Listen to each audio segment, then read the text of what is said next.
بسم اللہ الرحمن الرحیم. حضور میں بشیر قادری عرض کر رہا ہوں.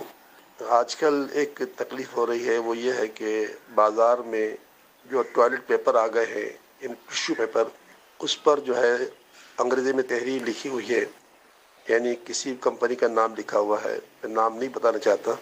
تو وہ ٹوائلٹ پیپر جو ہے واش روم میں رکھے جاتے ہیں، رول جو ہوتا ہے. اور آپ سب جانتے ہیں کہ اس ٹوائلٹ پیپر کا استعمال واش روم میں کس لیے ہوتا ہے. تو انگریزی الفاظ ہی ہیں، معنی انگریزی الفاظ ہیں، مگر یہ کہ کس طرح اس کا استعمال ہو رہا ہے. تو ایسے ٹیشو پیپر جو ہے وہ بازار میں آ چکے ہیں اور اس کا استعمال ہو رہا ہے.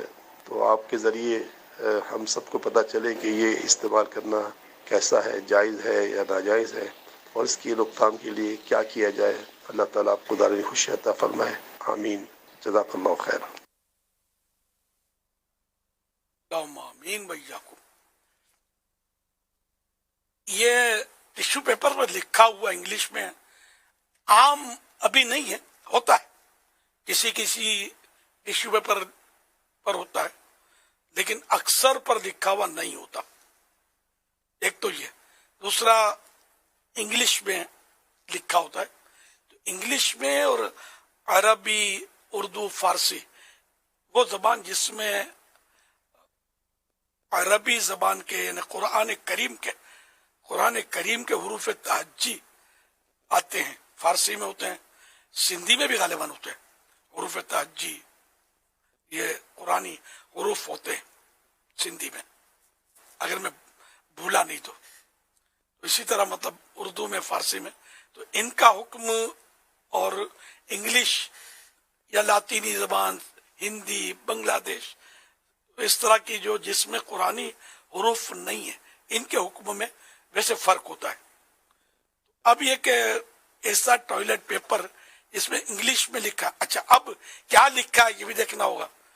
کوئی مقدس نام لکھا ہے اس کا پھر الگ مسئلہ ہوگا، اور مقدس نہیں ہے نام، ویسے ہی کوئی نام ہے ایسے ہی التو فالتو، بہت سارے نام ہوتے ہیں التو فالتو، سمجھے.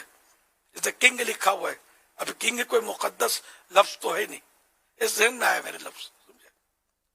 اور سلطان لکھا ہے، سلطان مقدس لفظ ہے. جی ہاں، ہمارے پیارے پیارے آقا صلی اللہ علیہ وسلم کے صفاتی ناموں میں سے ایک مبارک نام سلطان یہ بھی ہے. تو سلطان میں کنگ میں فرق آ گیا. کنگ مانے بھی بادشاہ، سلطان مانے بھی بادشاہ، لیکن حروف لفظ میں فرق آیا. جنرلی جو ایسے الفاظ ہوتے ہیں جو غیر مقدس ہوتے ہیں اور انگلش میں لکھے ہوتے ہیں، تو اگر اس کو کسی نے استعمال کر لیا تو اس کو ناجائز نہیں کہیں گے، گناہ نہیں کہیں گے. ہاں اگر کوئی بچتا ہے اس سے تو اچھی بات ہے، بچنا مناسب ہے، بچتا ہے تو بہت اچھا ہے.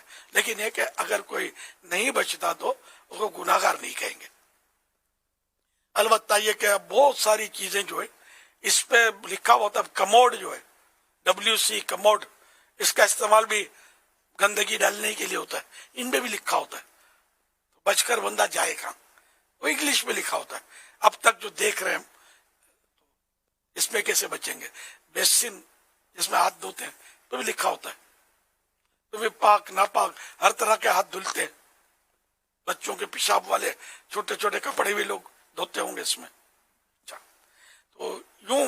اچھا پھر یہ بھی طرح طرح کے پیکٹ ہوتے ہیں، پانی کی بوتلیں ہوتی ہیں، اور کہ جو چیز اس میں لکھا ہوا ہوتا ہے.